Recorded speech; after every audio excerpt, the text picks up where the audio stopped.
کہا ہے انہوں نے کہ جہاد اور چوروں کے ہاتھ کاٹنے کو سنت کیوں نہیں قرار دیا جا سکتا؟ یہ بات کیسے ثابت کی جا سکتی ہے کہ ان چیزوں کی ابتدا قرآن مجید سے ہوئی ہے؟ کیا سارے پیغمبر جہاد نہیں کرتے رہے ہوں گے؟ ہم یہ کیوں نہیں مان سکتے کہ قرآن مجید اسی طرح نماز اور رمضان کا ذکر کرتا ہے، ایسے ہی وہ جہاد اور چوروں کے ہاتھ کاٹنے کا بھی ذکر کرتا ہے جو پہلے سے معروف تھے؟ آپ خود کہتے ہیں کہ قرآن میں جب نماز کا ذکر آتا ہے تو وہ انیشیٹ کرنے کے لیے نہیں آ رہا ہے، رمضان کا ذکر آ رہا ہے تو خود قرآن بتا رہا ہے کہ کتب علیکم الصیام کما کتب علی الذین من قبلک۔ تو سوال انہوں نے پوچھا ہے کہ پھر جہاد بھی تو کرتے ہوں گے پیغمبر، سزائیں بھی اللہ کی ہدایت کے مطابق دیتے ہوں گے، تو ان کو بھی آپ وہاں سے نکال کے سنت کی کیٹیگری میں لائیں؟ یہ دین کی تاریخ سے ناواقفیت کے نتیجے میں ہے۔ اگر آپ ہمارے علماء کے ہاں بھی دین کی پوری تاریخ کو پڑھیں تو یہ سوال نہیں پیدا ہوتا۔ اس کی وجہ یہ ہے کہ اللہ تعالیٰ نے دین کے معاملے میں ہمیں قرآن میں بھی بتایا ہے، اور ہم یہ جانتے ہیں، روایتوں میں بھی یہ چیز بیان ہو گئی ہے کہ پیغمبروں کی ایک بڑی تعداد آئی۔ یہ بیان کیا گیا، سورہ یونس میں بیان کیا کہ ہر قوم کی طرف اللہ نے پیغمبر بھیجے، ان پیغمبروں نے آ کر اللہ کی حجت تمام کر دی، قوموں کے فیصلے ہو گئے۔ لیکن تاریخ بیان کر کے قرآن نے بتایا کہ کہیں 2 لوگ ایمان لائے، کہیں 4، کہیں 10، کہیں زیادہ سے زیادہ ایک کشتی کے مسافر۔ ٹھیک، اس لیے کوئی مسلمان قوم جو اپنا نظم اجتماعی قائم کرے باقاعدہ، وہ وجود پذیری نہیں ہوئی۔ صدیوں تک یہی صورتحال رہی ہے۔ پہلی مرتبہ پھر اللہ تعالیٰ نے یہ اہتمام کیا کہ ابراہیم علیہ السلام کی ذریت کا انتخاب کیا۔ ٹھیک، اس قوم کو پیدا کرنے کے لیے پے در پے نبی بھیجے۔ یہ دیکھیے نا کہ سیدنا ابراہیم اللہ کے نبی، ان کے بیٹے اسحاق اللہ کے نبی، اسماعیل اللہ کے نبی، اسحاق کے بیٹے یعقوب اللہ کے نبی، یوسف اللہ کے نبی، یعنی ایک کے بعد دوسرا، دوسرے کے بعد تیسرا۔ اس سے پھر ایک نئی قوم پیدا ہوئی، یہ وہ قوم ہے جس کو ہم بنی اسرائیل کہتے ہیں۔ تو پہلی مرتبہ ایک مسلمان قوم پیدا ہوئی۔ یہ پیدا کہاں ہوئی؟ مصر میں، جہاں ان کے پاس حکومت نہیں تھی۔ تو 500 سال تک تو ان احکام کی کوئی وجہ نہیں تھی۔ جہاد کا حکم بھی مسلمانوں کے نظم اجتماعی سے متعلق ہے، وہ فرد سے متعلق نہیں ہے، اور حدود کا حکم بھی مسلمانوں کے نظم اجتماعی سے متعلق ہے، یعنی وہ باقاعدہ اپنا کوئی سیاسی نظم قائم کریں گے تو پھر یہ احکام ان سے متعلق ہوں گے۔ اسی سے اندازہ کر لیجئے کہ رسالت مآب صلی اللہ علیہ وسلم کو مکے میں نہ جہاد کی ہدایت کی گئی، نہ حدود نازل ہوئی، کیونکہ اس وقت آپ کے پاس اقتدار نہیں تھا۔ تو سیدنا موسیٰ علیہ السلام کے زمانے میں آ کر پھر اللہ تعالیٰ نے یہ حکم دیا کہ ان کو اب نکال کے ایک آزاد سرزمین میں لے جائیں۔ چنانچہ وہ ان کو نکال کے لائے تاکہ فلسطین میں آباد ہوں یہ، اور اس طرح تاریخ میں پہلی مرتبہ پیغمبروں کے ماننے والوں کی حکومت قائم کرنے کا سوال پیدا ہوا۔ اچھا، اسی وجہ سے پہلی کتاب جو نازل کی گئی جس میں قانون آیا وہ تورات ہے۔ تو تورات میں جہاد کا حکم بھی دیا گیا، اور تورات میں اللہ تعالیٰ نے حدود یا جرائم کی سزائیں بھی بیان کی۔ یہ روایت تھی بنی اسرائیل کے ہاں، یہ موجود تھی پہلے، لیکن رسالت مآب صلی اللہ علیہ وسلم کے ہاں یہ صورت نہیں ہے کہ بنی اسرائیل کی جو روایت چلی آ رہی ہے اس سے عرب کے لوگ اس طرح واقف ہوں۔ وہ تو ابراہیمی روایت سے واقف ہے۔ ابراہیمی روایت جو اسماعیل علیہ السلام سے قائم ہوئی وہ بالکل اسی طرح سے رہی کہ چند لوگ وہاں کے قبیلے کے ایمان لائے، پھر آہستہ آہستہ وہ قوم بڑھتی چلی گئی۔ اس میں جو شریعت دی گئی تھی وہ شریعت وہی تھی جو فرد سے متعلق ہے، یعنی وہی جو مکے میں مسلمانوں کے لیے لازم کی گئی، وہی شریعت تھی ان کے پاس۔ ان کو بھی اس نوعیت کا کوئی اقتدار منتقل نہیں ہوا، قبائلی سا نظام۔ خود حضور کے زمانے میں بھی وہاں کوئی باقاعدہ حکومت نہیں تھی، ایک قبائلی سا نظم قائم تھا، جیسے قبیلوں کے شیوخ ہوتے ہیں، تو انفرادی شریعتی وہاں موجود تھی یا شخصی معاملات سے، اس میں بھی حدود اور یہ چیزیں زیر بحث ہی نہیں تھیں۔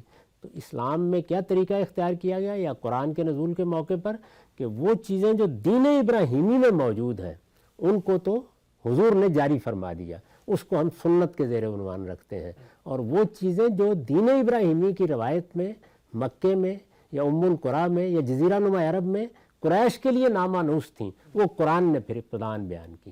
تو یہ وجہ ہے اس کی، یعنی قرآن مجید نے یہ بتا دیا ہے کہ اس سے پہلے ہم تورات میں بھی یہ حکم دے چکے ہیں، لیکن یہ بتانے کے ساتھ پہلی مرتبہ یہ حکم قرآن ہی نے دیا ہے، نقطہ بالکل واضح ہو گیا، حدود کا بھی اور جہاد کا بھی۔ یہ واضح ہو گیا کہ یہ جب تک واضح نہ ہو کہ اللہ تعالیٰ کی شریعت کے وہ احکامات جو اجتماع سے متعلق ہیں اور اجتماع کس وقت وجود پذیر ہوا ہے، تب تک یہ دعویٰ کرنا کہ تمام انبیاء مثال کے طور پہ جہاد کرتے چلے آئے ہوں گے یہ نہیں کیا جا سکتا۔ اچھا ہم سب یہ تو چلے سمجھ میں آتا ہے. ایک ضمنی سوال آپ سے پوچھتا ہوں میں کہ یہ چیزیں اجتماع سے متعلق تھیں اور مسلمان قوم بحیثیت قوم کی جب بنی ہے تو ان کو ہدایت بھی دے دی گئی، لیکن میراث کا حکم تو فرد سے متعلق ہے. میراث تو میں نے اپنی تقسیم کرنی ہے، وہ بھی ہمیں قرآن مجید میں نظر آتا ہے. اس کا مطلب دین ابراہیمی کی روایت میں میراث کا کوئی حکم نہیں تھا. دیکھیے بات یہ ہے کہ احکام کی دو نوعیتیں ہیں. ایک وہ احکام ہے جن کا تعلق تمدن کی تبدیلیوں سے ہو جاتا ہے. جیسے مثال کے طور پر ایک زمانے میں لوگ بھیڑ بکریاں پالتے تھے زیادہ، تو آپ یہ دیکھیے کہ قربانی کے احکام ہمیں تورات کی شریعت میں بہت زیادہ ملتے ہیں. جی لیکن آہستہ آہستہ تمدن میں تبدیلیاں اور تغیرات آ گئے. قدیم قبائلی تمدن میں اس طریقے سے میراث کی تقسیم ہوگی، اس کو معروف پر چھوڑ دیا گیا تھا. یعنی لوگ اس میں جو رواج قائم کر لیں، قبائلی ضرورتوں کے تحت قائم کر لیں، اللہ تعالیٰ نے بھی اس میں کوئی مداخلت نہیں کی. جب اب موقع آ گیا اس بات کا کہ مسلمان اب قبائلی زندگی میں نہیں رہیں گے بلکہ وہ باقاعدہ ایک نظم کے ساتھ اب دنیا بھر میں پھیلیں گے، دنیا کی مختلف قوموں میں جائیں گے، اور اس میں حضری تمدن پیدا ہوگا، یعنی شہری تمدن بھی پیدا ہوگا، اس میں اس طرح کی برادریاں نہیں رہیں گی، تو متعین احکام دیے گئے. ایک پہلو تو یہ ہے اس کا. دوسرے یہ کہ خود اس عرف میں کیا کوئی ہدایت انصاف کی موجود نہیں تھی؟ ضرور ہوگی، لیکن اگر لوگ اس کو فراموش کر چکے تھے تو قرآن مجید کا طریقہ یہ ہے کہ پھر وہ اس کو نئے سرے سے دہرا دیتا ہے. تو ہمیں عربوں کے ہاں چونکہ اس کے کوئی آثار نہیں ملتے، سب سے پہلے قرآن ہی اس کو بیان کر رہا ہے، اس وجہ سے ہم اس کو قرآن ہی کے احکام میں رکھتے ہیں. نقطہ بالکل واضح ہے. شکران سے جو اس سے پچھلا سوال تھا اس سے متعلق ایک اور میں چاہتا ہوں ذرا تھوڑی سی وضاحت ہو جائے. آپ اکثر یہ فرماتے ہیں قرآن مجید کے اندر جو عملی احکامات شریعت کے مطالبات سامنے آتے ہیں اس میں ہمیں فرق کر کے دیکھنا ہے کہ کیا قرآن حکم کو انیشیٹ کر رہا ہے یا کسی پہلے سے قائم شدہ سنت کو، پہلے سے قائم شدہ عبادت کا ریفرنس دے رہا ہے، حوالہ دے رہا ہے، اس کے اندر کوئی اصلاح کر رہا ہے. نماز اور روزے کا معاملہ ہم سے فرماتے ہیں کہ یہ دوسری نوعیت کا ہے کہ نماز انیشیٹ نہیں کر رہا ہے، اصطلاحات وجود پذیر ہو چکی ہیں، ان کو ریفر کر رہا ہے، اور اس کے اندر جب کوئی تبدیلی کرنی ہے تو پیغمبر وہ عملی طور پہ کر رہے ہیں.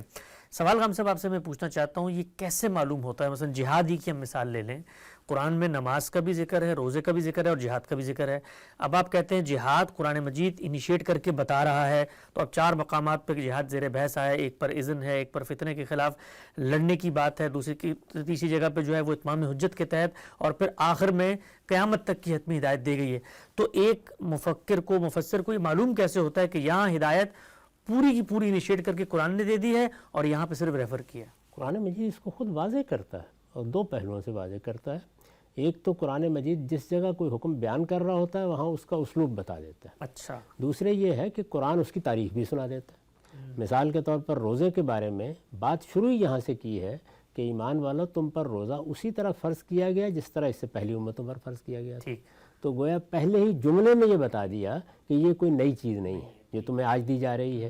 جب پہلی امتوں پر فرض کیا گیا ہے تو ظاہر ہے کہ دین ابراہیمی کی روایت میں بھی وہ رہا ہوگا، حضور نے اس کو جاری کر دیا. اس سے اگلی آیت کو جب ہم پڑھتے ہیں تو آپ دیکھیے اس میں یہ کہا گیا ہے کہ یہ چند دنوں کی عبادت ہے، ایام معدودات. یہ نہیں بتایا گیا کہ وہ کون سے دن ہیں. یہ الفاظ آ ہی نہیں سکتے جب تک کہ لوگ واقف نہ ہو کہ وہ کون سے دن ہیں. تو یہ معلوم ہو گیا کہ لوگ واقف ہو چکے ہیں، رسول اللہ اس کو جاری کر چکے ہیں، رمضان میں روزے رکھے جا رہے ہیں، اب اس کے بارے میں کوئی بات بیان کی جا رہی ہے. تو کبھی تو ایسا ہوتا ہے کہ وہ لفظوں میں بھی بیان کر دیتا ہے کہ یہ ماضی کی چیز ہے اور اس طرح کے قرائن بھی اس میں ہوتے ہیں، اور کبھی یہ ہوتا ہے کہ اس کی پوری تاریخ بیان کر دیتا ہے. مثلا نماز کے بارے میں یہ بتایا کہ یہ سب انبیاء کو اسی طرح دی گئی. سیدنا موسیٰ کو کب دی گئی، ابراہیم علیہ السلام کو کیا کہا گیا، جب انہوں نے حرم کی تعمیر کی تو یہ مسجد کے طور پر بنائی گئی، یہ نماز کے لیے بنائی گئی، یہ سب باتیں بیان کی. حج کے بارے میں اسی طرح سے بیان کر دیا. تو قرآن مجید پھر اس کی پوری تاریخ کو بھی بیان کر دیتا ہے. اب حج ہی کو دیکھ لیجئے نا، تو یہ بتایا گیا کہ ابراہیم نے اس طرح اس گھر کی تعمیر نو کی، اس کے بعد اعلان کیا کہ لوگ اب آئیں اور اپنی دبلی اونٹنیوں کے اوپر سوار ہو کر ان راستوں سے گزرتے ہوئے آ کر اللہ کی بارگاہ میں حج کا فریضہ ادا کریں. یہ پوری بات بیان ہو گئی. تو ہمیں معلوم ہو گیا کہ تاریخ یہ ہے، بات یہاں سے شروع ہو گئی ہے. تو قرآن مجید کو تدبر کے ساتھ پڑھنے کے بعد اس طرح کے سوالات نہیں پیدا ہوتے.